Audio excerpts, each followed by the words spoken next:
할렐루야. 우리 충성교회 주일 아침 예배에 나오신 여러분들을 주님의 이름으로 환영하고 축복합니다. 오늘 이 아침 우리가 함께 나눌 말씀을 다 함께 보시겠습니다. 하나님 말씀은 느헤미야 10장 28절에서 29절까지 말씀을 보겠습니다. 느헤미야 10장 28절, 29절 두 구절 말씀을 다 함께 봉독하겠습니다. 말씀 봉독할 때에 주님의 세미한 음성이 여러분 모든 심령들에게 들려지기를 바랍니다. 함께 봉독하겠습니다. 그 남은 백성과 제사장들과 레위 사람들과 문지기들과 노래하는 자들과 느디님 사람들과 및 이방 사람과 절교하고 하나님의 율법을 준행하는 모든 자와 그들의 아내와 그들의 자녀들 곧 지식과 총명이 있는 자들은 다 그들의 형제 귀족을 따라 저주로 맹세하기를 우리가 하나님의 종 모세를 통하여 주신 하나님의 율법을 따라 우리 주 여호와의 모든 계명과 규례와 율례를 지켜 행하여. 아멘. 말씀 나누기 전에 잠시 기도드리겠습니다. 사랑의 하나님 아버지, 복된 주일을 허락해 주시고 이 시간 저희가 주님의 전에 나와서 마음을 다하여 예배할 수 있게 인도하여 주셔서 감사합니다.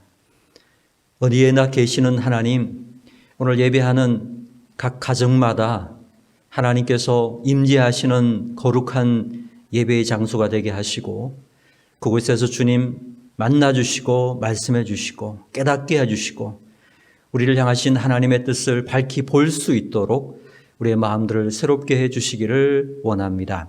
이 시간 우리 모두가 주님의 상에 둘러앉았사오니 주님께서 주시는 떡과 주님 주시는 잔을 마시게 하시고 주님과 하나 되게 하시고 주님의 뜻 안에서 우리가 다시금 새로운 피조물로 새로운 결단 가지고 출발할 수 있는 복된 시간 되도록 도와주시옵소서. 부정한 종을 이 시간 성령으로 충만케 하시고 주님의 말씀을 잘 전할 수 있도록 주님 붙잡아 주옵소서. 예수 그리스도 이름으로 간절히 기도하옵나이다. 아멘. 할렐루야. 네, 복된 주일 아침에 예배하러 나오신 우리 모든 중성교회 지체들 한 분 한 분들 주님의 이름으로 축복하고 환영합니다. 자, 예배 가운데 주님께서 큰 은혜와 사랑을 베푸셔서 우리 그 힘으로 이 한 주간도 주님의 은혜로 승리하는 저와 여러분의 삶이 되기를 주님의 이름으로 축원합니다. 우리 서로 인사하며 축복합시다. 활짝 웃으면서 축복하며 인사합시다. 하나님은 당신을 사랑하십니다. 한번 인사하시기 바랍니다. 하나님은 당신을 사랑하십니다. 저는 오늘 본문의 말씀 가지고 느헤미야 강의 19번째 시간으로 주님 뜻대로 살기로 결심한 사람들, 주님 뜻대로 살기를 결심한 사람들이라는 제목으로 하나님 말씀 증거하도록 하겠습니다. 자, 우리는 지난 시간에 느헤미야 회개운동의 내용을 살펴보았습니다. 회개란 무엇입니까? 거울을 보는 것과 같다. 하나님의 마음을 알게 될 때에 비로소 그것은 영적으로 거울을 보는 것 같은 것이고 그럴 때 비로소 우리는 자신의 모습을 볼 수가 있고 하나님 앞에서 진정한 회개를 할 수 있는 회개의 눈물이 터져나오고 삶의 변화가 일어나는 참 회개를 할 수 있다. 말씀을 함께 살펴보았죠. 이스라엘 역사 속에서 하나님은 끊임없이 그 백성들을 돌아보시고 사랑하신 하나님으로 묘사되고 있죠. 그런데 이스라엘 백성들은 어땠습니까? 끊임없이 하나님을 거역하고 모독하는 그러한 죄를 지었다. 그러나 하나님은 그들을 용서하시고 회복시키시는 하나님이시더라는 것입니다. 그리고 마침내 그 하나님의 사랑이 이기셨다. 사랑은 결코 지지 않는다. 그것을 하나님의 사랑을 통해서 보여주셨다라는 거죠. 그래서 하나님은 지금도 우리가 하나님께 돌아가기만 하면, 여호와께로 돌아가기만 하면 우리를 용납하시고 우리를 새롭게 변화시키시는 하나님이시다. 그래서 그 하나님 믿고 하나님께로 돌아가는 우리의 삶이 되어야 된다. 이것을 우리가 함께 살펴보았습니다. 오늘 우리가 항상 주님 앞에서 자기 자신을 돌아보고 우리의 삶에 때가 묻어 있고 범죄가 드러나고 허물이 발견되면 주님께로 돌아가는 삶, 그것을 살아가는 것이 주의 백성인 줄로 믿고 하나님께로 돌아가기를 힘쓰는 저와 여러분의 삶이 되기를 주님의 이름으로 축원합니다. 자, 오늘 본문 느헤미야 10장은 회개한 후에 새로운 삶을 살겠다고 헌신한 사람들의 명단과 어떤 새로운 삶을 살 것인가, 거기에 대한 구체적인 내용이 소개되고 있습니다. 자, 이쯤에서 우리가 지난번까지 말씀을 한번 되짚어 볼 필요가 있을 것 같습니다. 자, 여러 가지 방해에도 불구하고 느헤미야를 중심해서 성벽 재건 공사가 52일이라는 짧은 시간에 완공이 되었습니다. 그러나 하나님께서는 이렇게 보이는 성벽만을 재건하는 것이 아니라 보이지 않는 이스라엘 백성들의 그 내면의 성벽이 재건되기를 원하셨다라는 거예요. 그래서 하나님께서는 이스라엘 가운데 부흥의 파도를 일으키셨다는 것입니다. 하나님이 일으키신 이 부흥의 파도가 그 물결이 막 밀려오니까 어떤 회복이 일어났습니까? 말씀이 회복되고 예배가 회복되고 눈물이 회복되고 기쁨이 회복되더라는 것입니다. 그래서 그들은 율법에서 지키라고 명령한 그 초막절 규례를 지키면서 율법을 묵상하게 되었고 그 율법을 묵상하면서 하나님의 마음을 알기 시작했다라는 겁니다. 그러면서 그들은 더 깊은 영적 세계로 나가려고 했다라는 것입니다. 그래서 그들은 초막절이 끝난 다음에도 흩어지지 않고 다시 모여서 금식하고 자신들의 죄와 조상들의 죄까지 회개하게 되었다라는 거예요. 회개에는 말로만 머문 것이 아니라 새로운 삶에 헌신하려고 그들의 온 마음을 다해서 그들은 하나님 앞에서 견고한 언약을 세워서 거기에 기록하고 거기에 인까지 쳤다, 소명 날인까지 하게 되었다라는 것입니다. 그 내용이 이제 9장에 소개된 내용이었다는 거죠. 그리고 9장 38절에 보니까 우리가 이 일로 말미암아 이제 견고한 언약을 세워 기록하고 우리의 방백들과 레위 사람들과 제사장들이 다 임봉하나이다 하였느니라. 임봉하는 것까지, 회개한 후에 그렇게 살겠다고 소명날인하는 것까지 하게 되었다라는 것입니다. 자, 우리 성경에는 9장이요 38절에서 끝나고 10장 1절이 새롭게 시작되고 있지만 히브리어 성경에서는 9장 38절부터 10장 1절이 시작이 돼요. 맥락적으로 보면 사실 그게 더 자연스럽지 않을까 생각합니다. 이렇게 임봉했다 그러면서 그 임봉한 사람의 이름은 이렇게 시작되는 거니까 9장 38절이 10장 1절로 시작되는 것이 맞다 이런 생각이 듭니다. 자, 임봉하였다고 하면서 임봉한 사람들의 명단이 1절부터 27절까지 기록이 되어 있습니다. 총 84명의 이름이 적혀 있고 소명 날인을 했다라는 거예요. 자, 이 명단은 세 부류로 나누어서 살펴볼 수 있는데 1절부터 8절까지는 제사장 그룹이에요. 9절에서 13절은 레위 사람들 그룹이에요. 14절에서 27절은 백성의 리더들의 그룹이라고 할 수 있습니다. 여기 나오는 사람들은 다 백성들의 지도자들이었다. 백성들의 신앙과 삶을 리더해 나갈 사람들이 먼저 모범적으로 하나님 앞에 소명하면서 맹세했다. 이것을 기록해 주고 있습니다. 자, 그리고 10장 1절에 보면 그 소명한 사람의 이름이 나오는데 제일 먼저 나오는 사람이 누구죠? 네, 느헤미야입니다. 자, 느헤미야는 모든 일에 모범이 되고 모델이 되는 그런 분이었다. 그래서 제가 전에도 말씀드렸지만 이 느헤미야를 우리의 신앙의 모델로 삼으면 참 좋겠다 이런 생각을 합니다. 목회자도 아니고 평신도였습니다. 그런데 신앙은 뜨겁고 삶은 정말 정교하게 세상살이에서도 세상의 삶에서도 사회적으로도 굉장히 아름다운 모델이 되고 있다.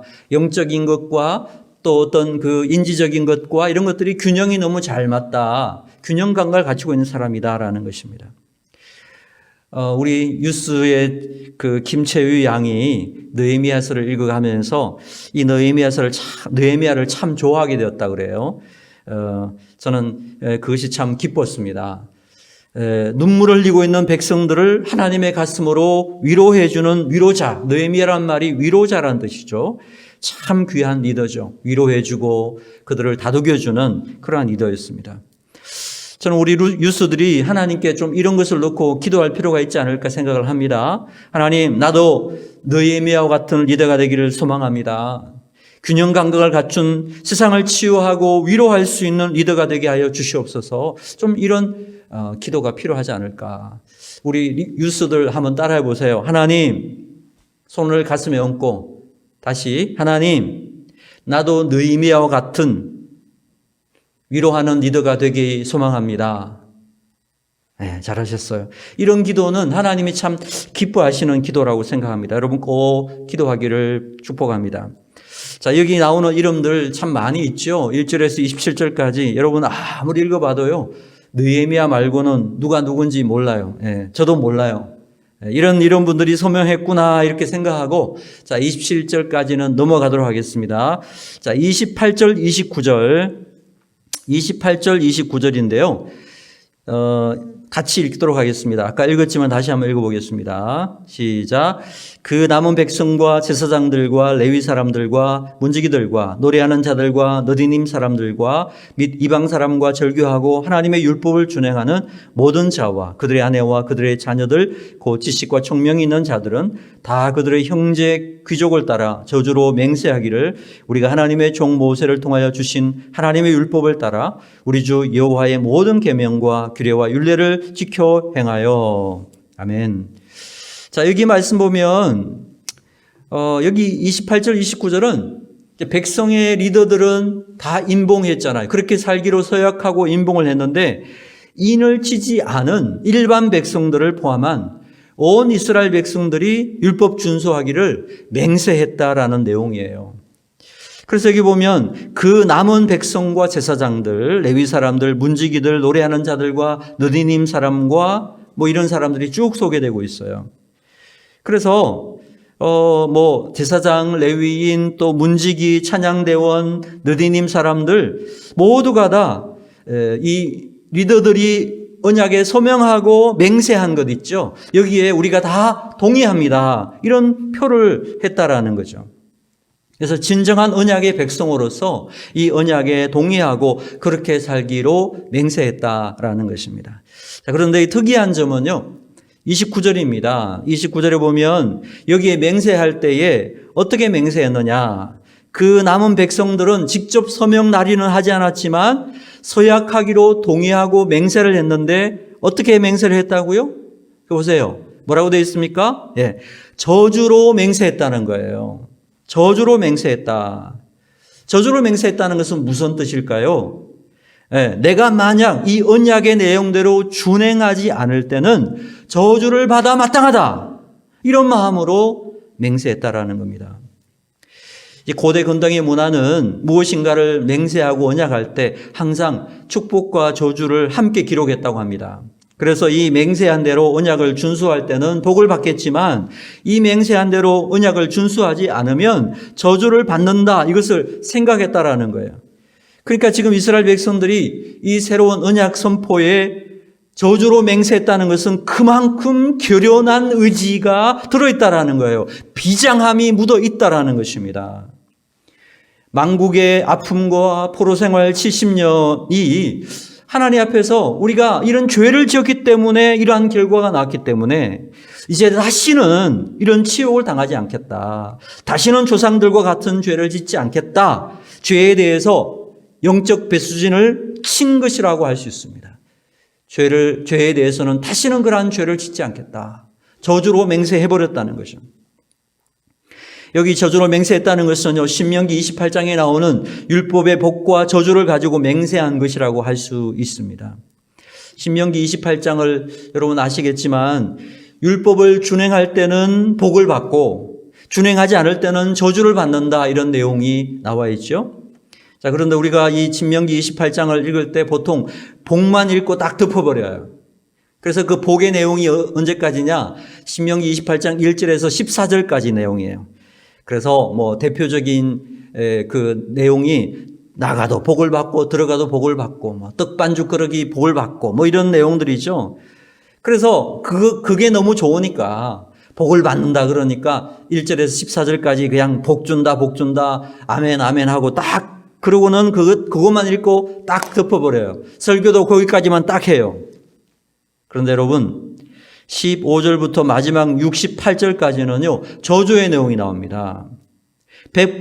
이 복보다요 저주의 내용이 4배나 더 많아요. 한번 여러분 읽어보시면 정말 섬뜩한 저주에 대해서 나옵니다. 그런데 여기에 대해서는 아예 설명을 안 하고 읽지도 않으려고 해요. 여러분 신명기 28장 15절에 보니까 내가 만일 내 하나님 여호와의 말씀을 순종치 아니하여 내가 오늘 내게 명령하는 그 모든 명령과 규례를 지켜 행하지 아니하면 이 모든 저주가 내게 임하여 내게 이를 것이니, 그러면서 28장 19절에 뭐라고 되어 있느냐, 네가 들어와도 저주를 받고 나가도 저주를 받으리라. 자, 이런 말씀이 있는데도 하나님 말씀은 순종하지도 않으면서 그냥 복만 받겠다고 하는 것, 정말 나쁜 심포 아니에요? 하나님 율법을 지켜 행하지도 않으면서 그냥 복만 받겠다고 1절에서 14절까지만 딱 보고 덮어버리면 그것은 하나님의 뜻을 반만하는 거죠. 하나님의 율법을 지키어 행하지 않으면 들어가도 나가도 저주를 받는다는 거예요. 그 외에도 보면 연병이 생기고 폐병이 생기고 열병이 생기고 염증이 생기고 학질이 오고 한재가 오고 풍재가 오고 썩는 재앙을 만나게 될 것이라고 했어요. 정말 읽다 보면 두려워지는 내용이 너무 많습니다. 자, 이런 저주들을 이스라엘 백성들이 다 알았다 몰랐다? 다 알면서도 그들은 만약 우리가 지키지 않으면 저주를 받을 것입니다. 신명기 28장에 나오는 저주를 우리가 다 받을 것입니다. 그 저주로 맹세했다는 거예요. 그러니까 그들의 각오가 얼마나 비장한가. 지금 이 맹세는요, 보통의 맹세가 아닌 겁니다. 이런 저주를 우리가 받겠습니다. 지키지 않으면 받겠습니다. 그런 비장한 각오, 정말 강렬한 각오가 그 속에 들어 있었던 것이다 라는 걸 알 수 있습니다. 사랑하는 여러분, 우리도 마찬가지입니다. 우리가 믿음 안에서 하나님 말씀에 순종하면서 살아가는 길은 결코 쉬운 일이 아니에요. 그 길은 힘들고 어려운 길입니다. 여러 제약이 많습니다. 손해와 희생이 따른다는 것입니다. 그럼에도 불구하고 하나님 말씀에 순종하겠다, 결연한 의지와 용기를 가지고 나갈 때에 하나님께서는 귀히 여기시고 그 삶을 붙드시고 은혜로 인도하시며 그 믿음과 인격과 성품이 주님을 닮아가는, 그래서 정말 하나님의 은혜와 복이 끊이지 않는 그런 삶을 허락해 주신다. 하나님의 복이 많은 삶이 있다. 이렇게 말씀하고 있는 겁니다. 그러므로 우리 모두가 다 하나님의 뜻대로 살기로 굳게 결심하고 흔들리지 않음으로써 하나님의 충만한 은혜를 받고 성숙해지는 우리 믿음의 성도들 다 되기를 주님의 이름으로 축원합니다. 자, 30절에서 39절까지는요. 자, 이스라엘 백성들이 하나님 앞에서 순종하고 지키기로 맹세한 율법의 구체적인 내용들이 무엇인가 이렇게 보여주고 있습니다. 크게 세 가지로 요약할 수 있는데요. 첫째는 30절인데 이방인과 통혼하지 않겠다라는 맹세를 했다라는 겁니다. 둘째는 31절인데 안식일과 안식년을 지키겠다, 이런 맹세입니다. 그리고 셋째는 32절부터 39절까지 내용인데 우리 하나님의 전을 버리지 않겠다, 그런 내용이 소개되어 있습니다. 자, 오늘은 시간 관계상 앞에 두 가지만 나누고 세 번째 것은 다음 주에 살펴보도록 하겠습니다. 자, 먼저 하나님 앞에서 순종하기로 맹세한 첫 번째 내용이 무엇이었습니까? 첫 번째는 이방인과 통혼하지 않겠다라는 맹세였습니다. 자, 같이 30절을 보시기 바랍니다. 30절 다시 읽겠습니다. 시작. 우리의 딸들을 이 땅 백성에게 주지 아니하고 우리의 아들들을 위하여 그들의 딸들을 데려오지 아니하며. 여러분 혹시 기억하십니까?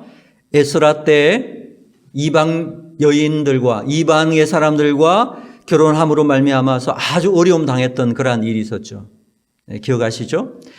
그러니까 이들이 성경을 쭉 읽으면서 조상들의 역사를 한번 살펴보니까 나라가 왜 망했는지를 알게 됐는데 무엇 때문에 망했다고 생각하는 거죠? 우상숭배의 죄 때문에 나라가 망했다라고 생각했다라는 거죠. 그런데 그 우상숭배의 시작이 어떻게 시작이 됐느냐? 바로 이방의 불신자들과 결혼했기 때문에 시작되었다, 이렇게 보는 거예요. 이방인과 결혼을 하니까 이방인들 사람들이, 배우자들이 자기들이 섬기던 신을 가지고 왔어요. 뭐 바알과 아세라, 아스다롯, 몰렉, 또 그모스, 바알솔, 바알보올, 바알세불, 다곤, 이로 말할 수 없는 이방의 많은 온갖 잡신들을 다 가져와 가지고 이스라엘 백성들 안에 들어오니까 그것을 섬기게 되었어요. 그러면서 결국 하나님의 징계를 받아가지고 나라가 망하게 됐다는 거예요. 그래서 에스라 때도 그렇고 지금도 이방인들과 결혼하는 것은 앞으로 철저하게 하지 않겠다. 그것을 맹세하게 됐다라는 거예요. 왜 그렇습니까? 하나님만을 섬기는 것, 여호와의 신앙을 지키기 위해서, 죄를 짓지 않기 위해서 그렇게 맹세했다라는 것입니다. 이런 의미에서 여러분, 그 믿지 않는 사람과 결혼하는 것을 절대로 우습게 볼 일이 아니라는 것입니다. 불신자들과의 결혼에 치명적인 문제가 되는 것은 뭐냐면 내 신앙을 팔아먹고 하나님을 떠나고 우상숭배의 죄에 빠지게 만들 가능성이 높다라는 거예요. 한쪽이 믿고 한쪽이 안 믿으면 다 같이 안 믿게 될 확률이 훨씬 더 높다라는 것, 이미 연구 결과에 나와 있죠. 물론 뭐 다 그런 건 아니지만 가능성이 훨씬 높다라는 면은 분명하다라는 거예요. 그래서 우리 미혼들과 또 유스들이 참 저는 이 문제를 놓고 기도를 많이 해야 된다라고 생각합니다. 미래 배우자를 놓고 기도할 필요가 있다라는 거예요.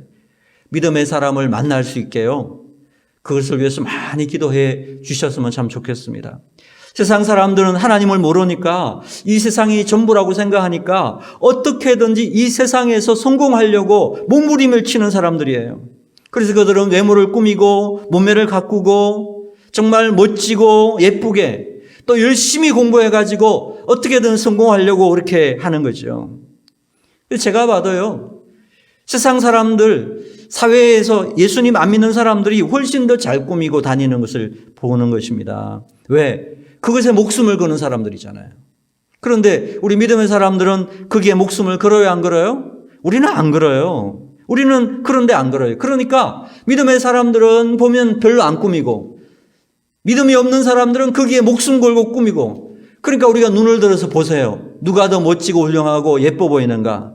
세상 사람들이 훨씬 더 매력이 있고 보여지는 것은 아름답게 보일 수가 있다라는 거예요. 그러니까 우리가 아차 하면 눈이 돌아가요. 그죠? 아차 하면 우리 눈이 돌아갈 수 있다. 그러니까 정신을 차리고 그런 보이는 것에 끌려가지 말라는 거예요. 하나님의 자녀들은요, 속 사람의 아름다움을 볼 수 있어야 돼요. 그 안에 있는 그 믿음을 좀 보라는 거예요. 그래서 우리가 기도를 많이 해야 되는 거예요. 기도를 많이 하면 겉의 아름다움을 보기보다 속 사람의 아름다움이 보이고 진주 같은 믿음이 그 속에 들어있는 것을 보는 거예요. 그 사람이 진짜거든. 그런 사람을 만날 수 있다라는 것입니다.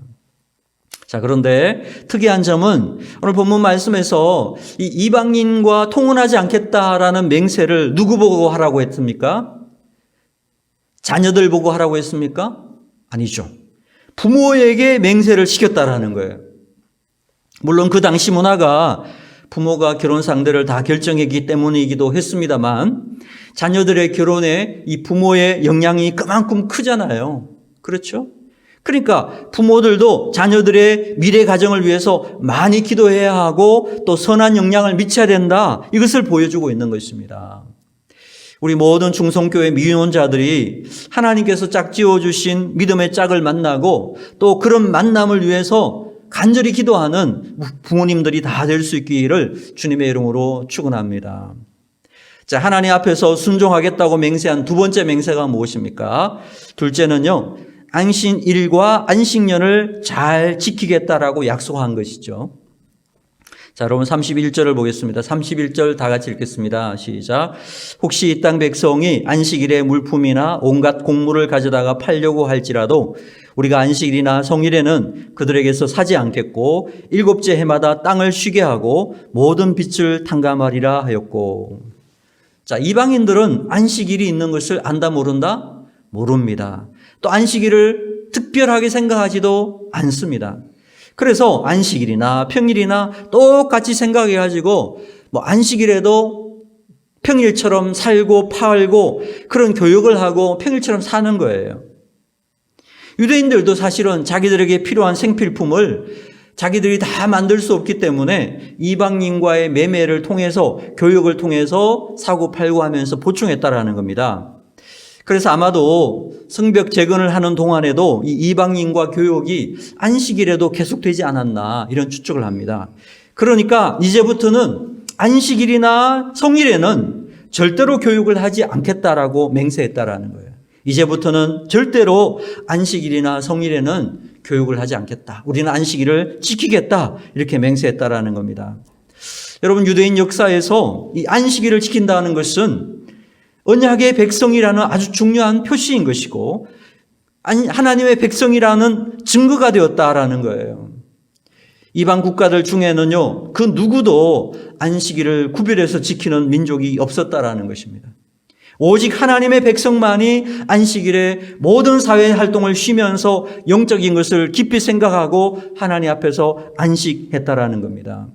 그래서 우리가 가게에 이렇게 주일은 쉽니다 이렇게 붙어 있으면 어떻게 생각합니까? 아, 이 가게 주인이 하나님 백성이구나 이렇게 생각하죠. 그렇죠? 자, 우리는 지금 주일을 지키고 있는데요. 주일과 안식일은 같아요, 달라요? 예, 일단 날짜가 다르죠. 주일은 일요일이고 안식일은 토요일입니다. 그래서 어떤 그 제7일 안식교라고 하는 이단이 있는데 이들은 지금도 토요일 날 예배를 드려야 된다 이렇게 주장을 합니다. 그러면서 일요일은 로마의 태양신에게 제사하는 날인데 기독교가 일요일 날 모이는 것은 이것은 심각한 배도의 문제다 이렇게 주장을 합니다. 그런데 이것은 성경을 몰라도 너무 모르는 잘못된 가르침이라는 것입니다. 성경을 찾아보면 신약에서 초기 기독교인들은 언제 모였느냐? 토요일 날 안식일 날 모인 게 아니에요. 초대 기독교인들은 안식 후 첫날에 모였다라고 기록이 되어 있습니다. 왜 안식일이 아니라 안식 후 첫날 일요일에 모였느냐? 그것은 우리가 모이는 이 주일이 의미 때문에 그렇다는 것입니다. 주일의 의미가 뭐예요? 구약의 안식일보다 예수님의 부활을 기념하는 것에 더 초점이 맞춰져 있기 때문에 그렇다는 것입니다. 그래서 여러분, 예수님께서 언제 부활하셨나요? 안식일 날 부활하셨나요? 안식 후 첫날에 부활하셨나요? 안식 후 첫날에 부활하신 거예요.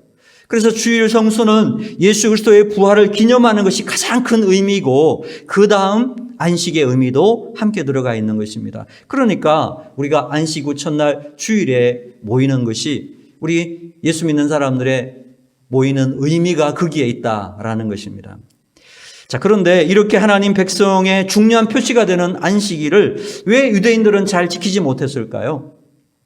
안식일에도 안 쉬고 그날 열심히 땀 흘려 밭을 갈고 경작하면 수확물이 더 많이 거둘 수 있을 것 같으니까 그렇게 했다라는 것입니다. 그러니까 하루 동안 쉬지 말고 더 열심히 하면 더 많은 수확물을 거둘 수 있을 것이다. 이런 단순한 생각 때문에 주일날에도 일했다는 거죠. 그런데 과연 그럴까? 여러분, 민수기 11장을 보면 이스라엘 백성들이 출애굽을 할 때에 광야에서요, 하나님께서 매일 먹을 만나를 내려주셨다라고 기록이 되어 있습니다. 그런데 만나를 주실 때에 매일 먹을 만큼만 주셨어요. 다음 날까지 먹겠다고 이렇게 더 많이 가져와서 저장해 놓으면 그 다음 날에 다 썩어서 못 먹었다는 거예요. 자, 그런데 안식일 전날에는 이틀치를 가져와서 저장을 하라고 그러셨어요. 그래서 그것을 저장해 두었다가 안식일에는 주스로 나가지 않고 안식일에는 쉬었다라는 거예요. 그런데도 그것이 썩지 않고 그대로 보관이 돼가지고 그래서 안식일에는 쉬더라도 먹을 것이 떨어지지 않도록 하나님께서 그렇게 다 공급해 주셨다라는 것을 볼 수가 있습니다. 하나님께서는 우리가 말씀에 순종해서 쉬는 대로 모든 필요한 것을 공급해 주시는 분이라는 사실을 보여주고 있습니다. 그래서 주일에 이런 하나님의 공급하심이 있다는 것을 믿는 사람들은요, 쉬는 거예요. 그런데 그 쉰다고 하는 것이 어떻게 가능한가? 정서적으로는 안 돼요. 불안할 수 있죠. 그렇지만 믿음을 가지면 쉴 수 있어요. 그래서 주일날 하나님 앞에 나서 예배하고 이 시간을 하나님께 드리는 것은 정말 믿음의 고백인 것입니다. 이 모든 날이 주님의 날인 것을 고백하는 것이고 주님의 말씀에 순종한다라는 고백의 의미가 있다라는 것입니다. 사실 지금도 교인들 중에 그 옛날 유대인들처럼 주일날 하루 쉬는 것을 아깝게 생각하는 그런 사람들이 많이 있다라는 것입니다. 그래서 주일날도 여전히 일을 하고 주일날도 여전히 뭔가 수확물을 얻기 위해서 열심히 뛰어다니는 그런 사람들이 있는데 과연 그런가 여러분 가만히 생각해 보세요. 여러분 6일 벌어서 7일을 사는 것이 좋아요? 7일을 벌어서 7일을 사는 게 좋아요? 저는 6일을 벌어서 7일 사는 게 훨씬 더 효율적이라고 생각합니다. 그렇죠? 우리가 주일날 하루 쉬고 6일 동안 일하고 주일날 하루 쉬고 사는 것이 훨씬 효율적이죠. 주일까지 일하고 7일을 산다고 하면, 그렇죠? 얼마나 비효율적이에요. 여러분, 사람은요, 쉼없이 일하면 반드시 병이 들어요. 그래서 하나님께서 우리에게 6일을 일하고 하루 쉬라고 말씀해 주신 거예요. 하나님께서 만드신 이 신체 리듬은요, 정확하게 7일을 기준으로 만들어져 있다는 것을 알 수 있습니다. 그것을 알 수 있는 대표적인 것이 뭐냐면, 우리 여성들의 그 매직데이, 그죠? 28일 만에 오잖아요, 그죠? 28일 만에 오는데 그것은 4주 만에 오는 거예요. 7, 4, 28이니까 정확하게 4주 만에 오는 것입니다. 우리의 신체 리듬 자체가 7일로 만들어져 있는 거예요. 그 구소련에서요, 옛날에 이 7일 만에 쉬는 것이 성경적이고 그래서 싫다 이래가지고요, 우리 7일 만에 쉬지 말고 10일 만에 한번 쉬어보자. 그래서 10일 만에 쉬어보고 또 5일 만에 한번 쉬어보자. 그래서 5일 만에 쉬어봤는데 어떤 결과가 일어났느냐? 7일 만에 쉬지 않고 10일 만에, 5일 만에 쉬었더니 효율성이 훨씬 떨어지더라는 거예요. 사람들이 훨씬 더 피곤하고 힘들어 하더라는 거예요. 그러니까 신체 리듬도 7일 만에 쉬는 것이 창조 질서를 따르는 것과 같다라는 것입니다. 여러분, 두 사람이 나무 패기를 하는데요, 한 사람은 쉬지 않고 계속 일하고 한 사람은 쉬면서 일을 했다는 겁니다. 여러분, 둘 중에 누가 더 많이 일했을까요? 쉬면서 한 사람이 훨씬 더 많이 일을 했다는 거예요. 쉬면서 날도 갈고 몸도 쉬어주니까 훨씬 더 일을 잘하게 되더라는 것입니다. 오늘날 우리 대한민국 사람들은요, 밤낮 없이 일하다 보니까 40대 급사 사망률이 세계 1위라고 합니다. 우리 안 좋은 거는 세계 1위예요, 전부. 그죠? 주일날 교회에 와서 예배드리고 하나님 안에서 안식하면 다 건강하게 오래오래 열심히 일할 수 있을 텐데 너무 쉬지도 않고 주일날 그냥 열심히 일하다 보니까 그냥 쓰러지는 거죠. 자, 그래서 쉬는 것이 오히려 효율성이 있다. 우리가 기억할 필요가 있습니다. 자, 그럼에도 불구하고 이스라엘 역사에서요, 이 안식일을 제대로 지킨 적이 거의 없다라는 것입니다. 늘 선지자들이 나타나가지고 책망을 했지만은 이스라엘 백성들은 계속해서 안식일을 범하는 죄를 지었다라는 것입니다. 결국 안식일을 지키지 않음으로 하나님을 잊어버리게 되고 하나님이 행하신 그 놀라운 일들을 기억하지 않게 되다 보니까 하나님께 교만하게 되고 하나님을 거역하게 되었다라는 것입니다. 그래서 결국은 이방인들처럼 이생의 삶이 전부인 줄 알고 살아가는 그런 신앙의 정체성이 없는 사람이 되고 말더라는 것입니다. 자, 그렇다면 우리가 이 주의를 지킨다는 것은 어떤 의미가 있느냐? 이 땅이 우리가 살아가는 삶의 전부가 아니라는 신앙 고백이 바로 이 주의를 지킴에 있다라는 사실을 기억하시기 바랍니다.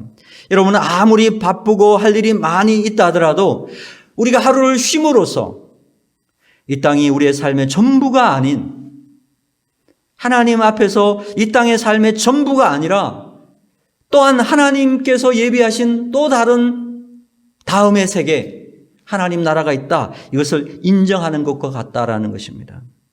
또한 주일을 쉰다라고 하는 것은 하나님 백성들에게 하나님과의 관계가 최우선적이고 하나님만을 신뢰한다라는 것, 그것이 가장 우선적인 일이라는 것을 고백하는 그런 의미가 있다라는 것입니다. 결국 이렇게 언약을 갱신하고 서약하고 2500년 동안 이스라엘 백성들이 안식일을 지켜왔습니다. 그랬더니 그렇게 오랜 시간 동안에 얼마나 많은 사건들을 경험했었습니까? 그런데요, 유대인들은 하나님의 언약 백성이라고 하는 이 정체성을 잃어버리지 않을 수 있었다는 거예요. 그래서 지금 2021년 지금까지도 그들은 하나님의 백성임을 잊지 않고 있어요. 그래서 어떤 역사가가 이런 말을 했습니다. 유대인들이 안식일을 지키는 줄 알았는데 안식일이 유대인을 지켜주었다. 참 의미 있는 말인 것 같아요. 안식일이 유대인을 지켜주었다. 그래서 여러분, 우리가 이 주일날에 포함되어 있는 안식일의 의미죠. 주일날 우리 하나님께 주신 이 하루, 기쁨과 감사하는 마음으로 하나님과의 관계를 우선하고 예배하고 교제하고 하루 쉬면서 정말 하나님의 나라의 백성다운 삶의 모습이 뭔가, 하나님 나라의 백성의 어떤 정체성이 뭔가, 이걸 마음속에 새김으로써 우리들도 우리가 이 주일이 우리의 마음과 신앙과 우리의 인격을 지키는 그런 은혜를 충만하게 누릴 수 있게 되기를 주님의 이름으로 축원합니다. 여러분, 안식일뿐만 아니라 안식년도 지키기를 맹세했다라는 것입니다. 31절 하반절 보세요. 31절 그 부분에 보니까 같이 읽습니다. 일곱째 해마다 땅을 쉬게 하고 모든 빛을 탕감하리라 하였고, 매 7년마다 땅을 쉬게 하는 것을 안식년이라고 했습니다. 사람만 쉬는 것이 아니라 안식년에는 땅도 쉬게 했다라는 것입니다. 안식년에는 하나님께서 두 가지의 목적으로 주셨다는 거죠. 첫째는 땅을 쉬게 해서 땅을 보호하는 것입니다.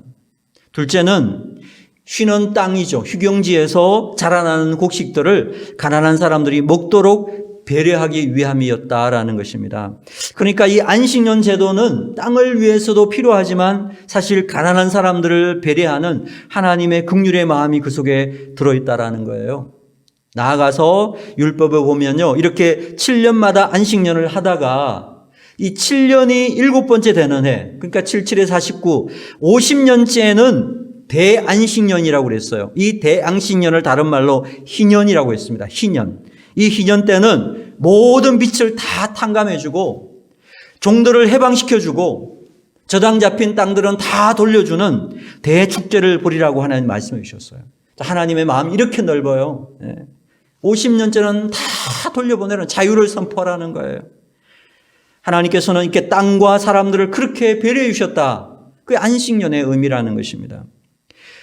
자, 물론 지금 우리가 이 제도를 그대로 적용하기가 쉽지는 않습니다. 그렇지만 그 의미를 가지고 한번 적용해 본다면 매 7년마다 가난한 자들을 위해서 나눌 수 있는 대로 최선을 다해 나누라, 이런 것으로 좀 이해해 볼 수도 있죠. 오늘날 우리 주위에 보면 소외되고 가난한 이웃들이 참 많이 있습니다. 미자립 교회가 있고 미자립 기관들이 많이 있습니다. 이런 것을 교회가 적극적으로 돌아보는 것, 이것이 하나님께서 안식년을 명령하신 뜻임을 저는 확신합니다. 우리 중성교회가 추수감사헌금, 1년에 추수감사헌금을 미자립 교회를 위해서 따로 떼서 보내고, 사랑의 사순절 때 사랑의 동전 모으게 하는 행사, 이런 것들도 우리 이웃들을 생각하는 하나님이 참 기뻐하는 그러한 일이라는 사실을 좀 알 수가 있을 것 같습니다. 자, 문자적으로 우리가 이 안식년을 말씀 그대로 적용하기는 어렵겠지만, 교회가 가난하고 소외된 자에게 관심을 가지고 열심히 섬기는 것은 건강한 신앙 공동체에 보이지 않는 진정한 영적 성벽을 쌓아올리는 일이라고 할 수 있다라고 생각합니다. 우리 땅 살아간 동안에 중성교회 모든 믿음의 지체들이 좀 입술의 해결을 넘어서서 변화의 삶을 살기로 헌신하고 서약할 수 있게 되기를 소망합니다. 하나님의 언약 백성으로서 하나님 말씀을 즐겁고 기쁘게 순종하기를 다짐하고, 하나님과의 관계를 무너뜨리는 것들이 무엇인지를 돌아보고 과감하게 정리할 수 있는 그런 용기가 있기를 바라고요. 하나님의 마음을 가지고 긍휼을 실천할 수 있는 그런 삶을 사는 우리 신실한 주님의 백성들이 다 되게 되시기를 주님의 이름으로 축원합니다. 우리 다 함께 기도드리겠습니다. 하나님 아버지, 이스라엘 백성들이 하나님의 말씀을 지키기로 동의하고 맹세한 것처럼 우리들도 하나님의 말씀에 절대적으로 순종하는 귀한 믿음을 더해 주시기를 원합니다. 하나님께 모든 주권이 있고 하나님과의 관계가 최우선적임을 선포하는 주님의 날을 귀히 여기고 늘 먼저 그 나라와 그 일을 구하며 살아가게 하시옵고, 우리 주위에 가난하고 소외된 사람들에게 하나님의 시선이 있음을 깨닫고 이웃을 돌아보고 사랑하는 일에 힘쓰는 우리 중성교회 지체들이 다 되도록 인도하여 주시옵소서. 예수 그리스도 이름으로 간절히 기도하옵나이다. 아멘.